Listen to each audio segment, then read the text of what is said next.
নীলাচল নিবাসায় নিত্যায় পরমাত্মনে বলভদ্রং সুভদ্রাভ্যাং জগন্নাথায় তে নমঃ। জয় জগন্নাথ।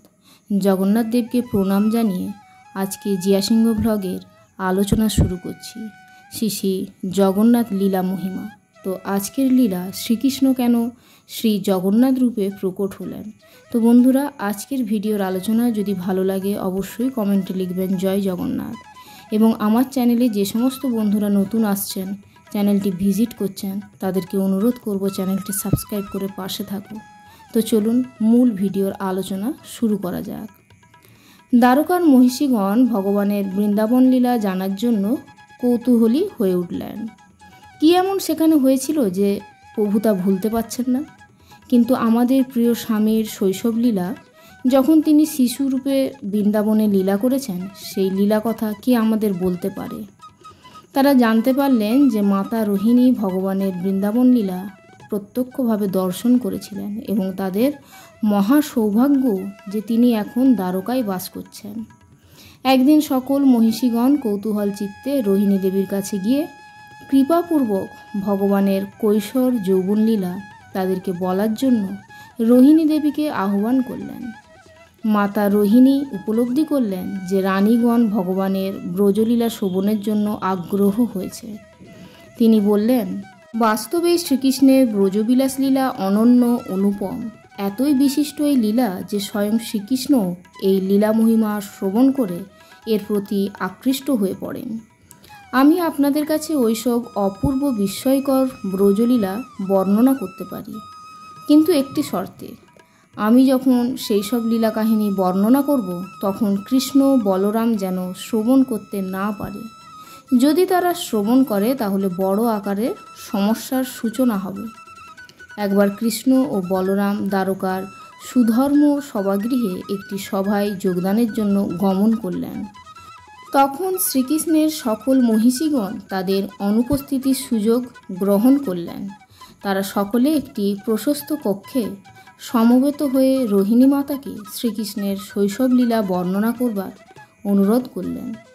ওই দুই ভাই কৃষ্ণ বলরাম যাতে এই বর্ণনা শ্রবণ করতে না পারে, সেটা নিশ্চিত করার জন্য মাতা রোহিণী সুভদ্রা দেবীকে দ্বাররক্ষীর সেবা গ্রহণ করতে বললেন। ঠিক হলো, তিনি ওখানে কৃষ্ণ বলরামের আগমন হলে রোহিণী মাতাকে ইঙ্গিতে জানিয়ে দেবেন। এখন সব কিছুই প্রস্তুত। সমস্ত মহিষীগণ প্রবল আগ্রহে ও উত্তেজনায় সেখানে রোহিণী মাতাকে ঘিরে সমবেত। সুভদ্রা সেই প্রশস্ত কক্ষের দ্বারে তার দুই হাত বিস্তার করে দ্বার রোধ করে দাঁড়িয়ে আছেন, যাতে কেউ ভিতরে প্রবেশ করতে না পারে, বিশেষত কৃষ্ণ আর বলরাম।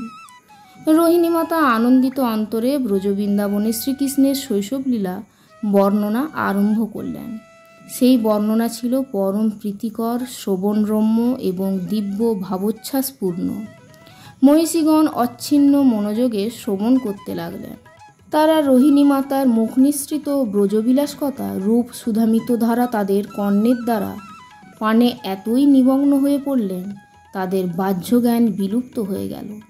সুভদ্রা যদিও দ্বার রক্ষার দায়িত্বে নিয়োজিত হয়েছিলেন, তিনি শ্রীকৃষ্ণের অনুপম লীলাবিলাস কথা শ্রবণের সুযোগটি অপচয় করতে পারলেন না।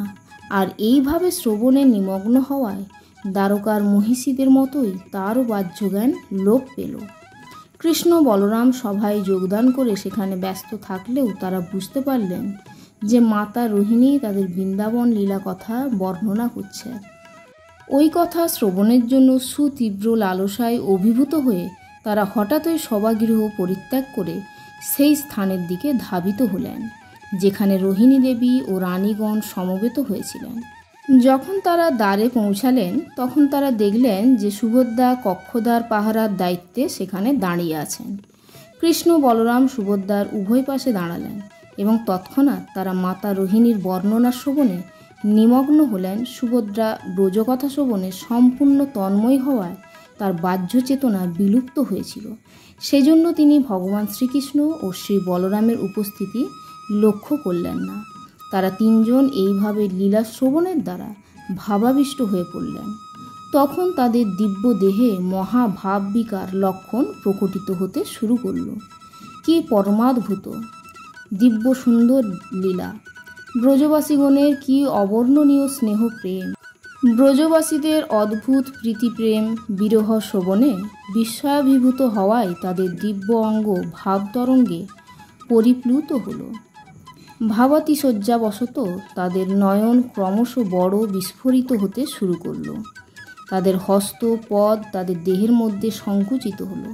এইভাবে হস্ত পদাদির সংকোচন হওয়ায় কৃষ্ণ বলরাম এবং সুভদ্রার কলেবর কূর্মাকৃতি ধারণ করল। ঠিক সেই সময়ে নারদমুনি উপস্থিত হলেন। অনেক দূর থেকে তিনি কৃষ্ণ বলরাম ও সুভদ্রার এই অদ্ভুত ভাবমণ্ডিত রূপ দর্শন করতে পারছিলেন। যখন তিনি তাদের নিকটবর্তী হলেন তখন কৃষ্ণ বলরাম ও তাদের ভগ্নী সুভদ্রার বাহ্য চেতনা ফিরে এলো। তাদের দেহ স্বাভাবিক আকার ধারণ করল।